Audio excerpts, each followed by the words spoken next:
ce qu'il se passe actuellement à Gaza, en Palestine. Et je n'ai pas de mot plus triste que celui-ci.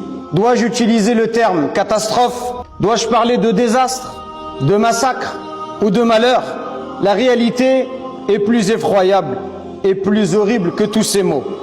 Et par Allah, l'ensemble des mots, des langues et dialectes parlés sur terre est incapable de décrire le sentiment d'un père ou d'une mère qui laisse ses enfants affamés à la recherche d'une nourriture qu'ils ne trouvent pas. Et lorsque quelqu'un accepte par bonté de partager avec lui un peu de nourriture, il se précipite chez lui pour en donner à ses enfants, mais là sa maison n'est que ruine et décombre.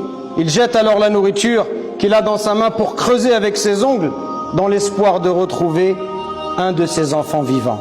Et ce qui est le plus étonnant en réalité, c'est de voir leur réaction.